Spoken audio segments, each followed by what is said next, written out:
I recently had an athlete who went from couch to 100-mile gravel race in about 6 months. And during his training, he kept commenting on how appropriate everything felt. It wasn't too much and it wasn't too little. So he'd get to the start of one block, he'd look at it and he'd think, this looks a little light. But then sure enough, he'd get to the end of the block and he was like, yeah, you were right. That was perfect. And then other blocks he'd look at and he'd say, this looks like a little bit too much. But then sure enough, he'd be able to complete all his workouts and then he'd get to the end and he was like, you were right again. That was like perfect. And he was like, this is kind of trippy. How do you always know exactly how much I need? Even when I was sick, you made some adjustments. I came back and it was perfect. If you've never been coached, this perfect amount of workload is awesome. But what if you want to self-coach and you want to give yourself the perfect amount of work as if you're being coached? In this video, I'm going to show you what I'm doing behind the scenes, why I'm doing it, and how I'm doing it. And by the end of this video, you might just want to give this a try yourself too. But first, if you want to follow along with what I'm showing in this video and do it yourself, be sure to download the Self-Coach Cyclist ATP in the link below. In it, you can plan your whole season with blocks, play with ramp rates to see what happens to your CTL, use my cheat sheet that has an assortment of guides and zone calculators, and see example seasons that you can use as reference. And if you really like the process, there's blocks available for purchase that you can customize, all the way down to individual workouts with the provided instructions. This is a must-have tool if you want to be your own best coach, and I'll show you how to use all of it here on my channel. Okay, so how do we plan just the right amount of work for you, where you're at, so that it feels right, and then so that you actually get results? So I want to start from the beginning and eventually we'll get there. And I wanted to start with how we measure the amount of work you get on an individual workout basis.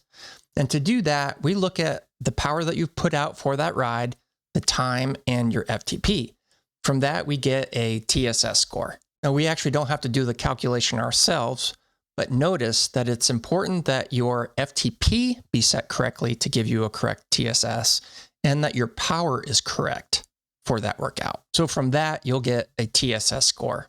And here we can see a ride just over 2 hours, and we got a 99 TSS from that ride. Now, cycling is kind of weird, but also very, very cool. The work that you do on an individual basis ends up accumulating in your legs. You get fatigue. You also get adaptations to make you stronger.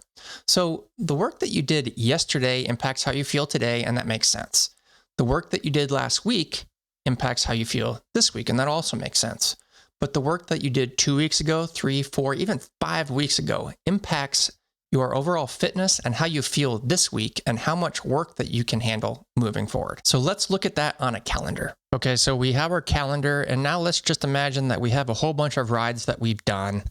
And here are our rides. Every ride has a TSS. So the big question is, how do all of these past rides affect how you feel today, tomorrow, next week, and what you can handle moving forward? So what we can do is we can take a look at all these rides and the TSS for all these rides and just average them. And we do this actually for 6 weeks, the past 6 weeks, but we don't want to just do a regular average and call it good there. We actually want to weight it so that your most recent rides count more than your older rides. And so we call this your chronic training load, or your CTL, and it's just your weighted average TSS that you've been accumulating. So if you do a ride and you get a 50 TSS from that ride, and you do that same exact ride every day for weeks on end for more than 6 weeks, you're just going to end up with a CTL of 50. Okay, so this CTL number is actually really important. First, it kind of reflects your fitness, not really, but kind of. That's actually a topic for another video. For the purposes of this video, your CTL actually is reflective of how much work that you can handle moving forward. We use it to make sure the work you're about to do is just right for you. So it's just the right amount of challenging, it feels right, and then ultimately so that you're able to adapt to it and really maximize your results. It is crazy how well this works. The better you are at managing and controlling your CTL, the better your chances for results. That's just how it is. And really, when you're able to manage and you know how to control your CTL number, it makes things so much easier. It kind of takes a load off, and it makes it a lot more rewarding because you're actually able to see the results that you intend. So what should your CTL look like over time? Let's take a look at a performance manager chart. Okay, so this is a performance management chart, or a PMC, and this is a screenshot taken directly out of Training Peaks. I'm sure a lot of you are familiar, but this is exactly what you want your CTL to look like over time. If you can control your CTL and make it look like this, I can pretty much guarantee that you're going to have a totally awesome year. So let's talk about exactly what's going on here. First, your CTL is this blue line right here that I'm highlighting over. And you can see it's going up and up and up. You're accumulating stress in your legs, and then starting here in around June, you can see it starting to level off. This is kind of what you want it to look like. Then you have all these little dots. These represent individual workouts and the TSS for all of those workouts. There's also this yellow line here and this pink line here. We're going to ignore the yellow and pink lines and come back to that on another video. But there's a few things that I want you to pay really close attention to in the CTL chart. The first thing is that notice about once a month, you have these little dips in your CTL right here. Then you have another one right here, here, here, and then there's another one here. These represent recovery weeks, and these are needed. These are a critical part of your season. And I actually see a lot of athletes skipping these or just kind of riding right through. This is really when you get faster. You're accumulating lots of stress in your legs. It's building, it's building, it's building. And then you need to take a recovery week. I really recommend a full week for active recovery. And that gives your chance a body to really heal from the stress that it's accumulated, adapt, and ultimately get stronger. So notice that these are happening once every month or once about every block. The next thing that I want you to notice that there's different times where your CTL is rising and going up. And then there's a time when your CTL is staying relatively the same. These represent different categories of blocks. And I call these aerobic blocks and VO2 blocks. And these are just, what's going on in here is the type of work that you're doing within these blocks is a little different. And they dictate if your CTL should be rising or if it's staying the same. But just notice there's a time for your CTL to rise and there's a time for your CTL to kind of level off. And there's a good reason for this, but why? Let's take a look at the types of work that are done within these blocks, and it should make sense. And the most important thing to remember is that not all TSS is the same. This is a caveat that you need to really keep in mind when you're working with workouts and TSS numbers. Now I have listed here 4 rides and their corresponding TSS, and notice they're all 89 TSS.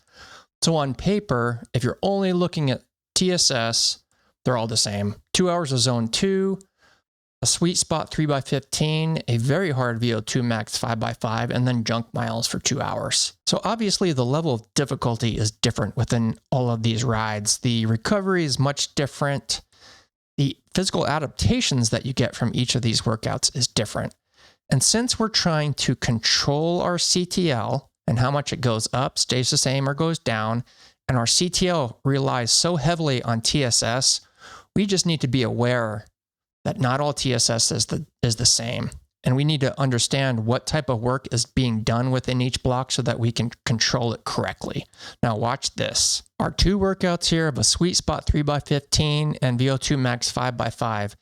These are different levels of hard, right? Most cyclists should be able to do a 3x15 sweet spot workout without too much difficulty. But if you really do it correctly, a VO2 max of 5x5, you're going to be, I'm giving that 3 dizzy faces compared to 1 dizzy face for a sweet spot.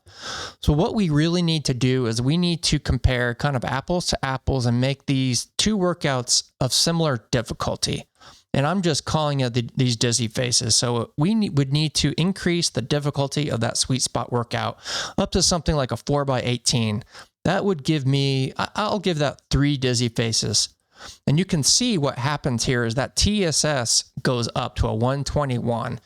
So we've got 2 workouts here. Now they're of similar difficulty. Now, is this perfect? No, it's not perfect, but it's reasonable. These are similar difficulty workouts, but their TSS is much different. So now when we consider where these hard workout days are slotted in a different types of block, this will make sense. So a sweet spot workout would normally be slotted within an aerobic block where the TSS is just naturally higher for that hard day. Where a VO2 block, your hard days, your VO2 max workouts, our TSS is just naturally lower due to how it's calculated. Now, when we look at our PMC and how our CTL is changing over time, this makes a little bit more sense. When we're doing an aerobic block and our hard days, just due to the calculation, our TSS is just naturally higher, our CTL rises because our TSS per day is just it averages out and it just keeps on increasing. And then when we switch over and do a VO2 block, those hard days, our TSS is just not going to be as high due to the calculation. So our CTL, our average TSS per day, is just going to level off and our curve will look like this. And now there's one additional piece of information that you need to know and understand in order for your CTL to look like this. And this is something that wasn't explained to me when I was first learning this stuff. So you really need to know exactly how much your CTL is going up by the week. That's ultimately how you control it. So let's take a look at 1 week here, and we'll just pick this 1 week here in March. This looks like it's about the 3rd week of the block. At the very beginning of the week, our CTL was 70, and at the end of that week, it was 75. So our CTL has gone up by 5, and we call that your ramp rate. Your ramp rate is 5.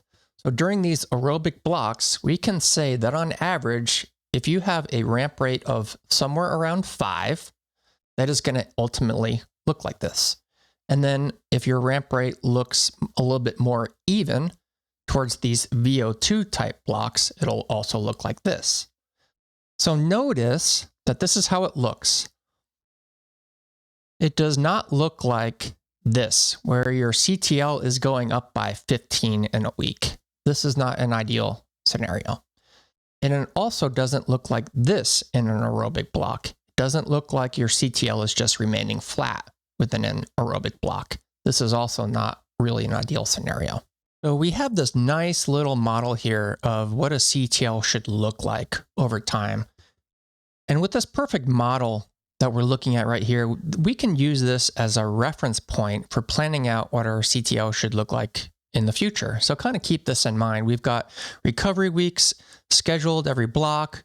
We have a clear time when our CTL is rising, a clear time when our CTL is staying the same. And we also know how much our CTL goes up by the week.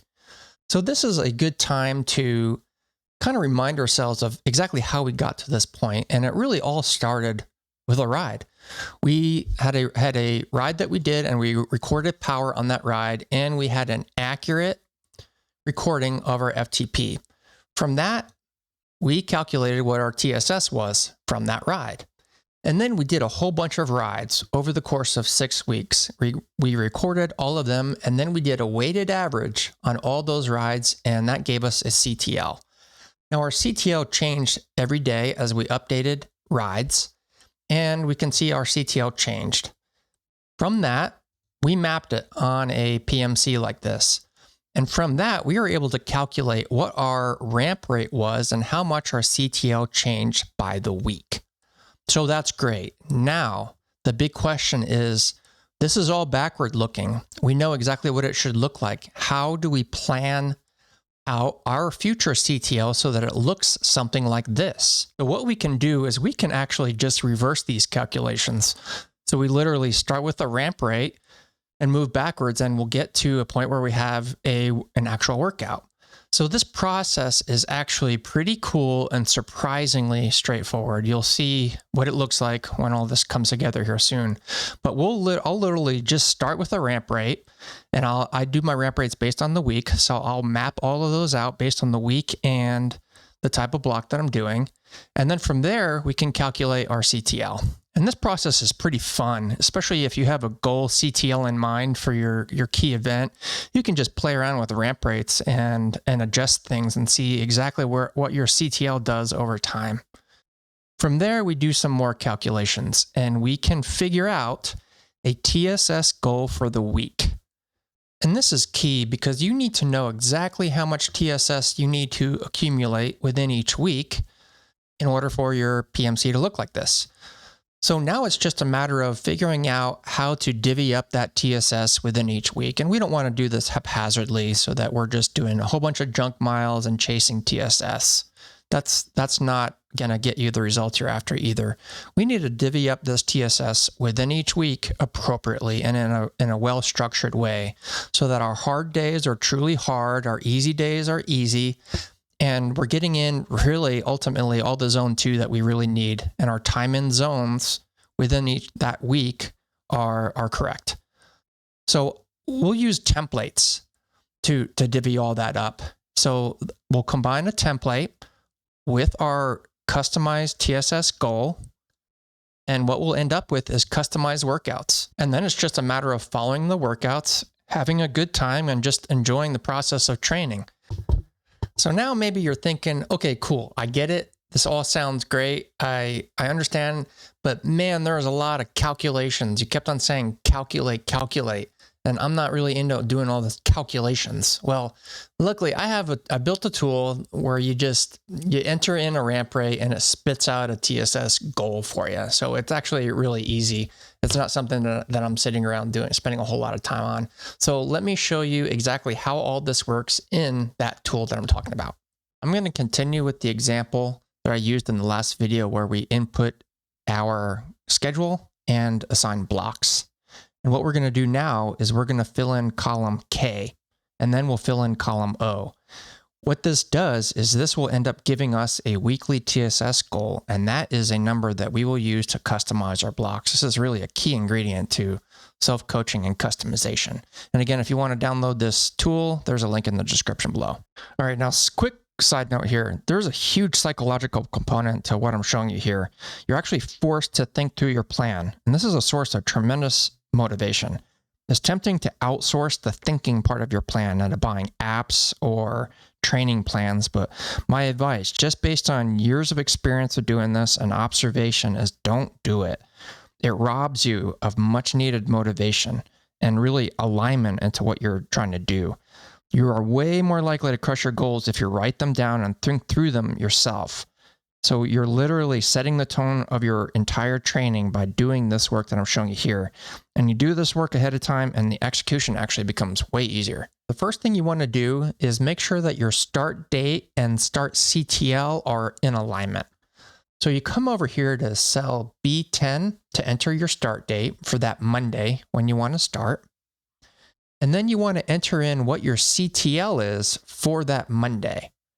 So here, if you know what your CTL is, go ahead and enter that number in right here.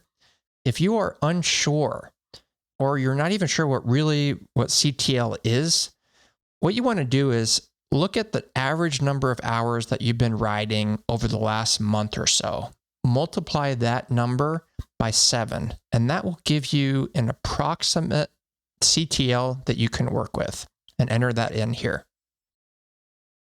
So now let's enter in our ramp rates under column K. Now, what ramp rate do you pick? Now that depends actually on the type of block and the week that you're in. And there are guidelines in here. You actually don't have to write this down. If you hover over cell K3, there are guidelines that you can use.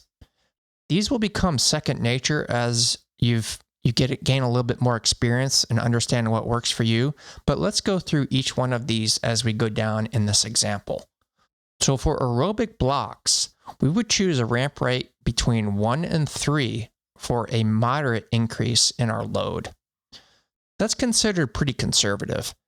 We would choose a ramp rate of 4 to 5 if we want something that's challenging, and this is where most people kind of fall. Then we'd increase it to 6 or 7 to get into that extremely challenging range. And then you can go above 7, you can go 7 plus, but just use extreme caution. when you're doing this. It's really easy to get burned out. So you want to make sure that you have plenty of recovery built in if you go above this. So let's look at these aerobic blocks that we have scheduled here. You can see we have 3 aerobic blocks, so we will use those rules. And what I would suggest, if you have no idea where to start with a ramp rate of 5. That's a good place to have something challenging, but not too easy. So we'll just enter in a ramp rate of 5 for each week here. So now what that gives us is a weekly TSS goal right here of 406, then 441, and 476. We will use these numbers to customize our blocks later on.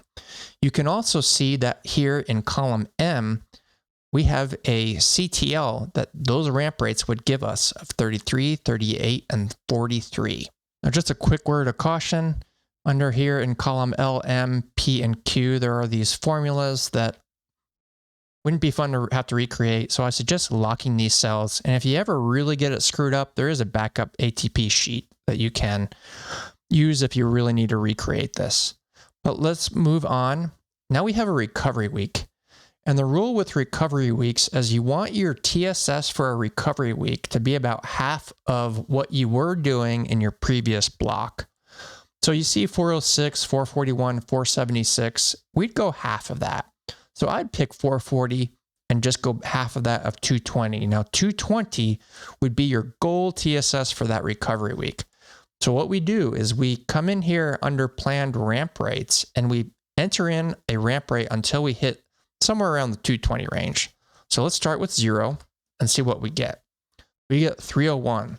So we'd want to come down a little bit to make that an appropriate recovery week. So let's go -1 and see what happens.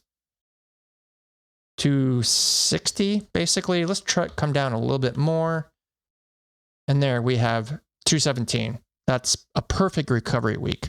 And now what we'll do is we will repeat that same process for the next 2 aerobic blocks. For this recovery week, we'd split 530 and 2. We'd say around 260, 270 would be our goal. So let's just do that.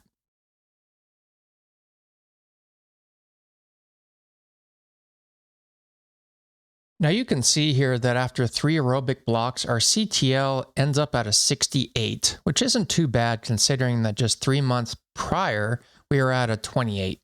This is a nice steady progression of training load. Now, again, these CTL numbers, if you're getting into this and you realize like you could handle a little bit more, you can increase these numbers as you'd like. And then vice versa, if you're getting into it and it's just too much or the time commitment is too much, you can always ease off to make sure that you're still adding load without losing fitness.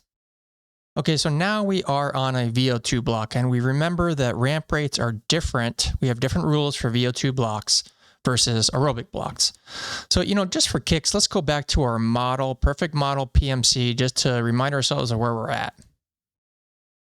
So we've planned our 3 aerobic blocks. We've had our positive ramp rate of 5. We have our recovery weeks. Everything should look good. It'll look like this. We are right about here, and we're going to switch from an aerobic block to a VO2 block. Now, just remember, our hard days now, they're going to actually get even harder.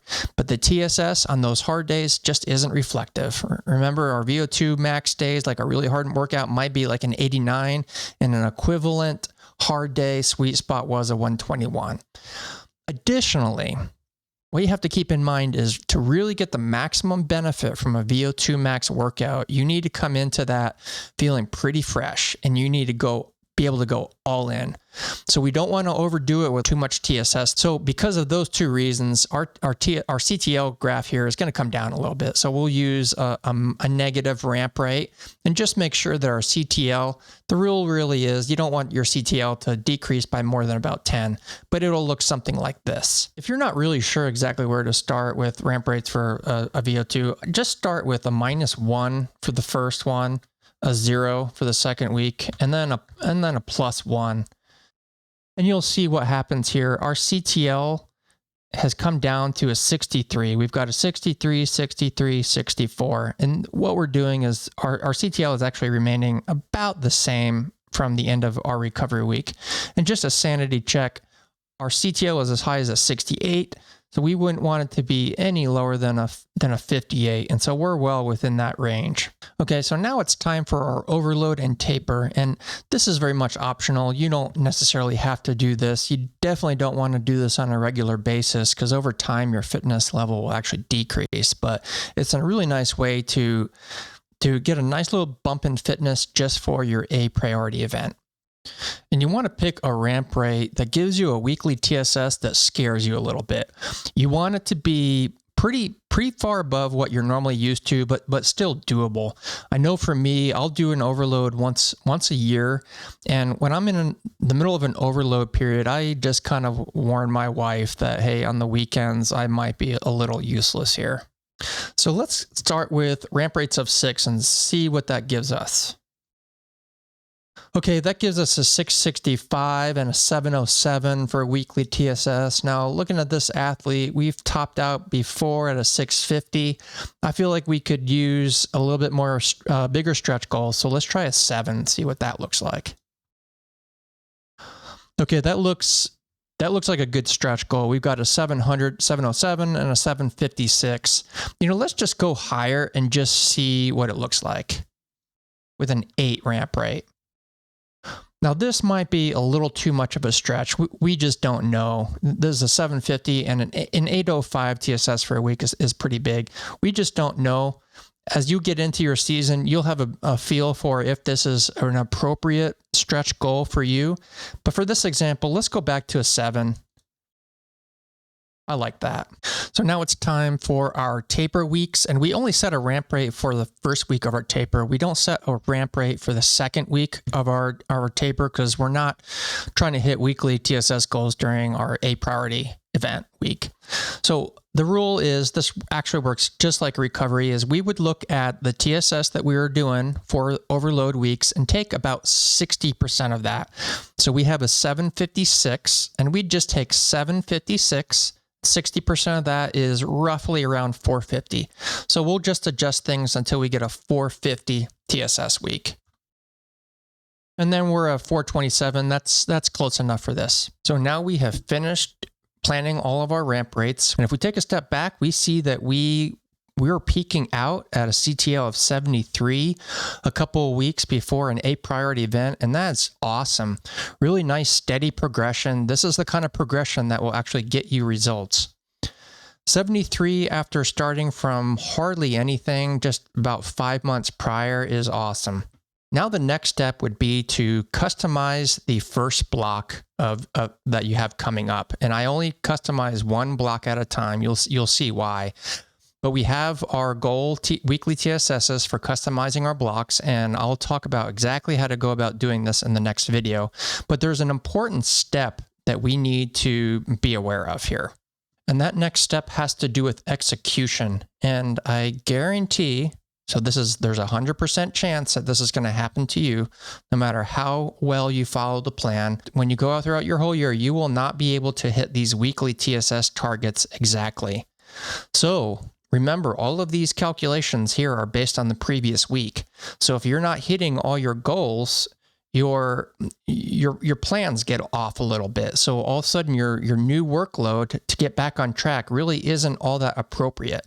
Now, it doesn't really affect things if you don't get off by too much, but if you get sick or you've got some work travel or even maybe what happens sometimes is you have a little bit of extra time and you get some extra training in, all of those next calculations now are off. So we need to fix that. So what I'll do is I'll come in here once I have finished a block, and I don't do this every week. I only do it when the block is done. And I fill in column O here on completed weekly TSS. And Training Peaks will show you what your actual weekly TSS is. And then I fill all of these cells in.